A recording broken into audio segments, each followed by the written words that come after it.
I sat 2 rows from the back, gripping the edge of the wooden pew so tightly my knuckles turned white. I hadn't even made it through the first hymn when I heard someone hiss behind me. "She shouldn't be here." I turned just enough to see Marcus, Elias's older brother, standing. His voice was loud enough for the entire church to hear. "She broke him. You all know it." Heads turned. Whispers spread like sparks on dry grass. My stomach tightened. Then I heard her, Tessa, Elias's wife. I hadn't seen her walk in, but I recognized her voice from the videos. She stepped into the aisle, pointed straight at me. "She's not family. She doesn't belong here. We should throw her out." I didn't move. I couldn't. My chest burned. My palms were sweating. I couldn't tell if it was guilt, anger, or both. Then came the worst one. Denise, Elias's mother, stood slowly from the front pew. She was wearing a black hat with a tiny veil, and even from rows away, I could feel the cold in her stare. She's the reason he died. I'd never been directly blamed before, not by them, not like this. For a moment, the entire church fell silent. The only sound was the quiet sobbing of someone I couldn't see. I felt dozens of eyes pressing down on me, judging, condemning, dismissing me. I stood. I had to. I couldn't sit there one more second. I was about to leave, ready to push past anyone who tried to stop me, when Father Anselmo raised a hand and stepped forward. "Wait." His voice was firm, measured. Everyone stopped. He cleared his throat and said, "Elias left a letter. He wrote it before he passed. It's addressed to one person. He wanted it read today." He paused, opened a thin envelope, and looked directly at me. "It's for Rhea Monroe."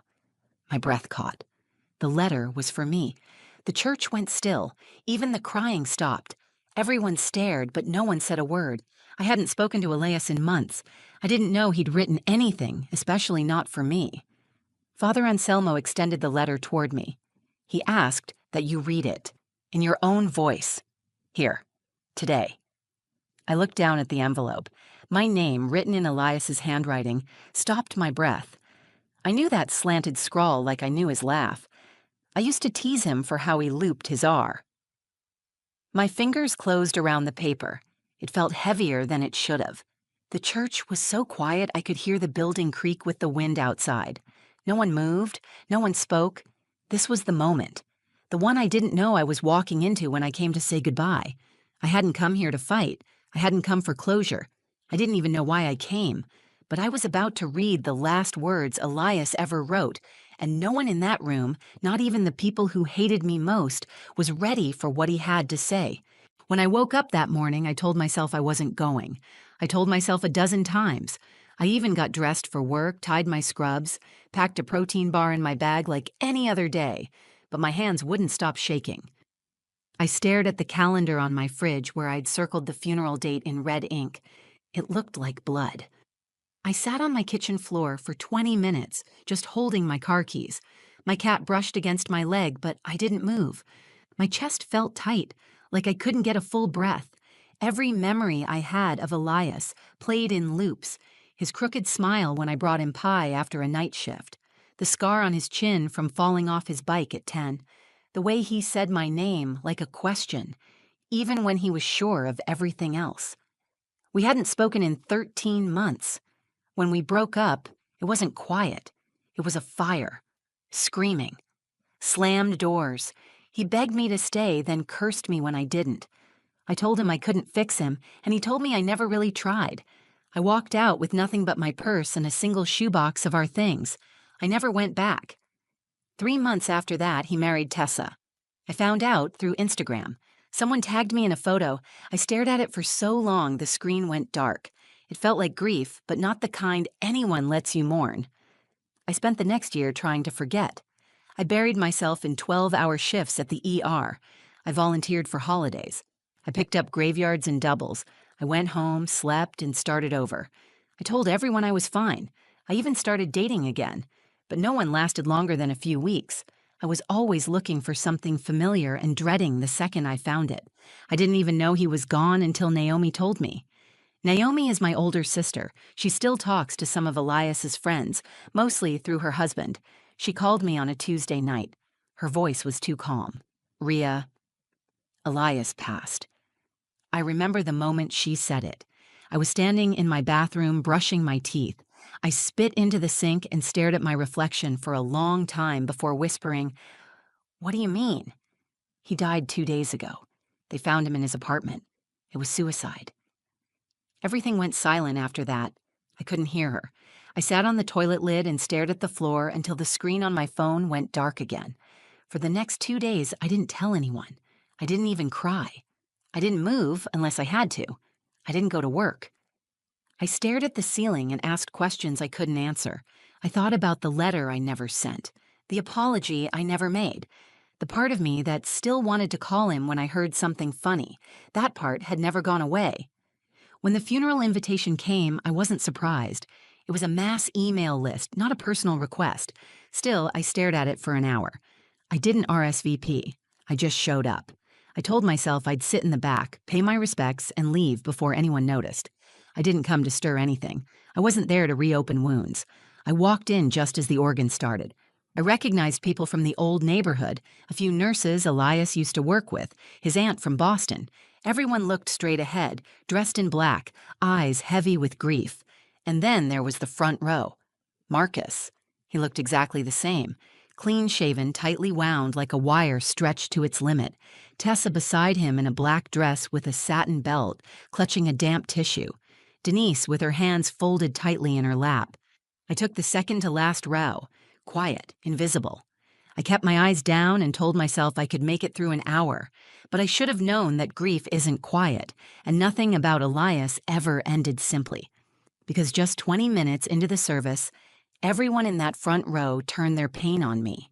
Every word aimed like a knife, every stare a silent accusation.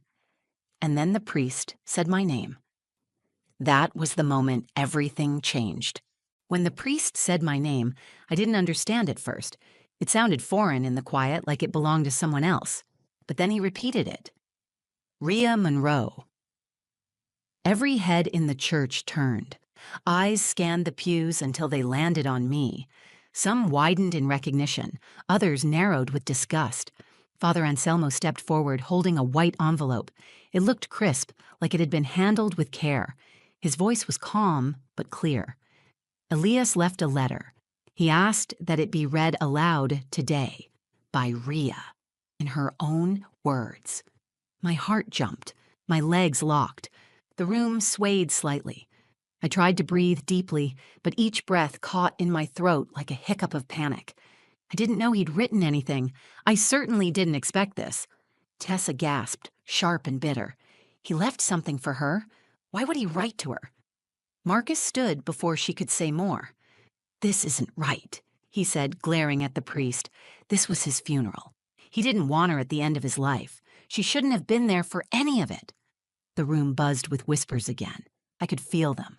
The nurses from his station, the neighbors, people who once smiled at me, now avoiding eye contact or staring with cold curiosity. I was the disruption, the outsider, the ex who didn't belong. Denise stood too, slow and trembling. Her voice wasn't loud, but it cut straight through the noise. She is the reason my son is dead. It wasn't a question. It wasn't a theory. It was a sentence, a final judgment. My body flinched like I'd been slapped. I swallowed hard, blinked fast, and looked away. No one came to my defense. No one said a word, but Father Anselmo didn't budge. He gave this to me personally, he said, gently but firmly. He asked that this letter be part of his service. I will honor his wishes. Then he walked down the aisle and handed me the envelope. It felt warm in my hands, like it had been sitting close to his chest. My name was on the front, written in Elias's handwriting. That slanted R, that loopy H. I had loved the way he wrote my name. It felt like he always took his time with it. I looked up. Every pair of eyes was on me. I wanted to run. I wanted to disappear. I wasn't prepared for any of it. Not their hatred, not the letter, not the weight of being pulled back into a story I'd fought to step out of. But something inside me, maybe pride, maybe guilt, forced me to stand. My fingers shook as I opened the envelope. I unfolded the paper slowly. Elias's handwriting filled the page in blue ink, clean and deliberate. I scanned the first line and almost sat back down. It was too much, too personal. But I knew I couldn't walk away now, not after everything, not after they blamed me. If Elias had chosen me for this moment, I owed him the courage to face it. So I cleared my throat and began. Rhea, if you're reading this, then I'm gone. First, I'm sorry for putting you in this position. I didn't do it to make things harder. I did it because I trust you to speak the truth. There was a rustle of movement in the church, but no one interrupted. I kept reading. I don't know what people will say about me, but if they say you broke me, they're wrong. You didn't destroy me. I was already unraveling long before we met. You were the only thing that made me feel whole. I stopped. My throat tightened. My eyes blurred. I blinked hard and looked up at the ceiling for a second. Then I kept going. You left because I stopped fighting. I became the version of myself I swore I'd never be. I lied. I lashed out. I stopped healing and started hiding. You didn't give up on me. I gave up on myself, and you chose to survive. I never stopped loving you. That's why it hurt so much. There was a small gasp. I didn't know if it was Tessa or someone else. I kept reading. I would finish what he asked me to, and as I stood in front of a church filled with blame, I realized something. This letter wasn't just about Elias. It was a mirror for all of us. Every person who had failed him, including me. But the truth didn't belong to one person. It was finally out in the open, and no one could unhear it. My hands were trembling as I turned the page. The church remained silent, but the tension grew heavier with every word I read. I knew most of the people there hated me. I knew some of them would never forgive me, no matter what Elias had written. But I wasn't reading for them. I was reading for him and for me. I took a breath and kept going. I married Tessa because I wanted to forget you. That was never fair to her. I thought if I created something new, I could erase the pain of losing what we had. But all I did was build a wall between myself and the world, and no matter how high I built it, you were still there on the other side. A quiet sob broke the air. I didn't look to see who it was. I stayed focused. My voice was steady now. Not because I wasn't hurting, but because the weight of his words held me up like scaffolding.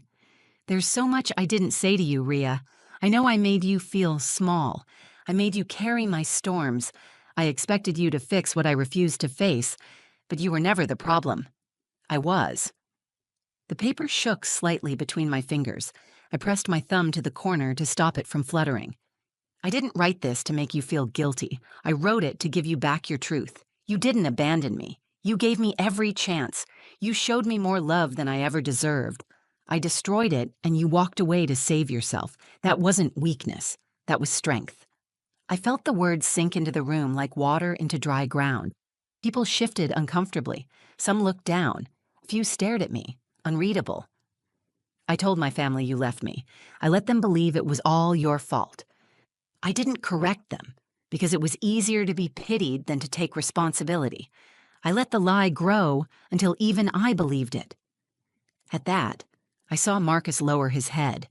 He didn't speak, but something changed in his face. It wasn't anger anymore, it was confusion, maybe shame. The air in the church changed. I could feel it. The hostility wasn't gone, but it had cracked. And that crack was spreading. I don't know what happens after this. Maybe nothing, maybe everything, but if there's one thing I want people to remember, it's this. Rhea didn't break me. She saved me as long as she could. And then she saved herself. That's what I hope you'll all learn to do. Because I couldn't. My voice finally wavered. My throat burned, but I forced the last lines out. I'm sorry, and I love you. You don't owe me anything, but I hope you forgive me someday. If nothing else, remember the cabin. Remember the stars. That was real. That will always be real. When I finished reading, I lowered the letter and stood frozen in place. I didn't know what to expect. Tears, yelling, maybe someone storming out. But no one said anything. Father Anselmo stepped beside me. He didn't take the letter. He didn't speak. He simply put a hand on my shoulder and stood with me for a moment like a pillar. I wanted to sit down. I wanted to disappear again. But something inside me had shifted. I looked over at Tessa. Her mascara was smeared. Her eyes were red. She didn't glare. She didn't speak. She just stared at the casket. Marcus looked at me and then at the floor. His jaw clenched, but his posture had softened. Even Denise sat in still silence. Her hands, once folded in judgment, now gripped the edge of the pew like she needed something to hold on to. For a long time, no one moved. Then Father Anselmo cleared his throat. Elias lived a life filled with struggle, but also with deep love. Today, we heard part of that love in his own words. I believe that deserves to be honored. He gestured gently toward the casket. Let us continue. I walked back to my seat. My legs were unsteady, but I kept my head high. I could still feel their stares, but now they carried something new.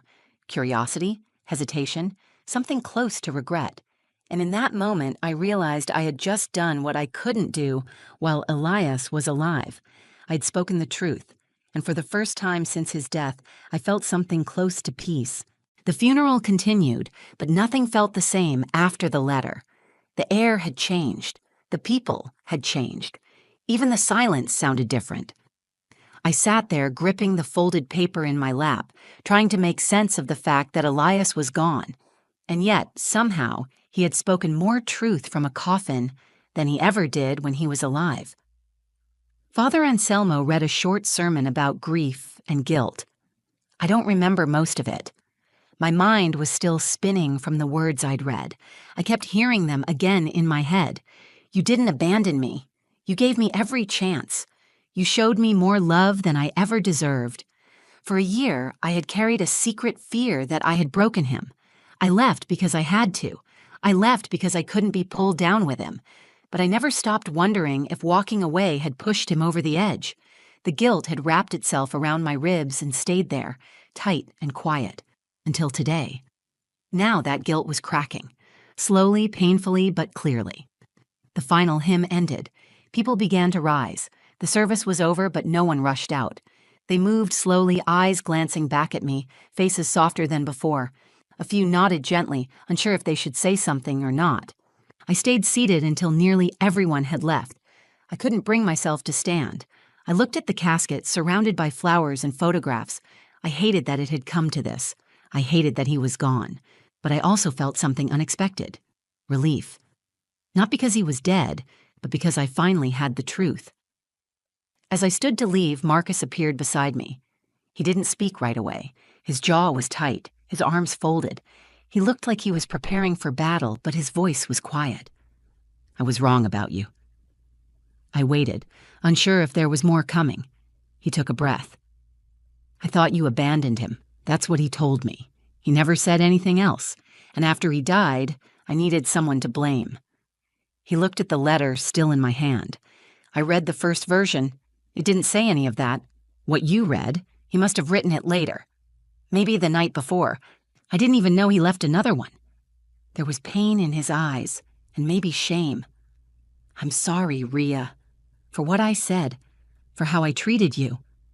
I nodded, not ready to say anything back. Not yet. Tessa stood a few feet behind him. She didn't approach, she just watched. Her face was hollow, tired. But when our eyes met, she didn't look away. She walked over slowly. Her voice was fragile. He never talked about you, not really, but I could feel you in everything. I didn't respond. There was nothing to say that wouldn't open another wound. She looked at the casket and said, I hope you find peace from this. Somehow, I wanted to hate her. I thought I would. But now, standing there with all of us broken in different ways, I just felt tired. Denise stood in the far corner of the church, hands clenched in front of her. She hadn't moved since the service ended. She watched me, but not with hatred anymore. Her eyes were wet, her face unreadable. She didn't speak to me. She just gave me a small, reluctant nod. That was all I would get from her, and it was enough. Outside, the sun had come out. People gathered in small clusters near the steps, talking softly. Some glanced my way, but no one said anything cruel. I stepped into the light, feeling like I was walking out of something heavy and endless. I didn't feel absolved. This wasn't a movie. There was no clean ending, no perfect closure. But Elias had given me something no one else could, his truth, his acknowledgement, and that mattered more than I realized. As I walked to my car, I pulled out my phone and opened my notes app. I typed one line, "I forgive you," then I deleted it. Not because I didn't mean it, but because I didn't need to send it. He already knew. For the first time in over a year, I breathed without guilt pressing down on my chest, and in that breath, I felt him let go. A week after the funeral, I drove north to the lake where Elias and I had once stayed in a rented cabin for our anniversary. We'd spent 3 days there, wrapped in blankets and too much red wine, falling asleep to the sound of rain against the roof. We'd talked about coming back every year.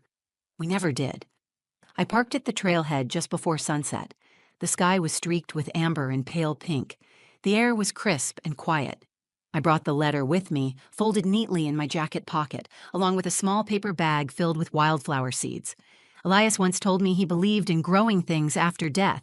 He used to say, "When I go, I hope something beautiful grows out of the mess I leave behind." At the time, I laughed and told him he was being dramatic. Now I understood. I followed the path to the overlook where we'd taken a photo together that still sat, buried deep in my old phone gallery. I sat down on a flat rock and opened the bag. I scattered the seeds across the dirt and whispered a quiet thank you, not for the pain, not for the loss, but for the truth, for the chance to finally put it down. The past year had been a blur of blame and silence. I'd spent so long wondering if I was the villain in his story that I forgot I was the one who survived it. I'd shrunk myself to fit other people's grief, let their anger define me. I stopped trusting my memory of who we were because their version was louder. But that day in the church, Elias gave me back my voice. His words were messy and imperfect, but they were honest. They were enough. Since the funeral, I've started talking to a therapist again. I deleted all the old messages I kept rereading. I cleared out the last box of his things that I never had the courage to throw away. I called my mother for the first time in months and told her I was okay. I don't know if that's fully true yet, but it's more true than it used to be. I think grief is a room you never fully leave. You just rearrange the furniture until you can breathe again. And that's what I'm doing. Breathing. Rearranging. Letting the light in where the walls once stood. Tessa didn't reach out after the funeral, and I didn't expect her to. We're both part of the same story, but our chapters are different. I wish her healing. I wish her space to rewrite her ending. As for Marcus, he sent a short message 2 days after. It just said, "Thank you for reading it. I get it now." I didn't reply. Not because I was angry, but because I knew those words cost him more than I could answer. Even Denise surprised me. A week later, a card arrived in the mail. No return address. Inside was a single sentence. "He loved you. I see that now." There was no signature. I didn't need one. Life hasn't suddenly become perfect. I still think of Elias every day. I still wake up with questions that will never be answered. But the weight is different now. It's not a chain around my chest. It's a stone I carry in my pocket, smooth and familiar. Some days, I talk to him. Not because I believe he's listening, but because some love is too big to keep locked inside. I tell him when a patient pulls through. I tell him when I try a new recipe and ruin it. I tell him when the leaves start changing and the world feels new again. He's gone, but he left something behind. Not just a letter, but a kind of clarity. A reminder that the truth matters. That walking away from someone doesn't mean you stop loving them. That surviving isn't betrayal. Grace. I stood on that overlook until the last light slipped behind the trees. Then I turned and walked back to my car, not whole, but healing. And for the first time in a long time, I didn't feel like I owed anyone an apology for still being here. Some stories stay with us long after the final word. If this one meant something to you, if you've ever carried guilt, grief, or love that had no place to go, I hope you felt seen here. I hope you remember that surviving someone's darkness is not betrayal, it's courage. If this story moved you, please like the video, share it with someone who needs to hear it, and leave a comment below. I read every single one, and your stories matter too. And if you want more stories that cut deep, stay honest, and speak to the heart, make sure to subscribe to the channel and turn on notifications. There's more coming. Real stories, real voices, and real healing. Thank you for being here.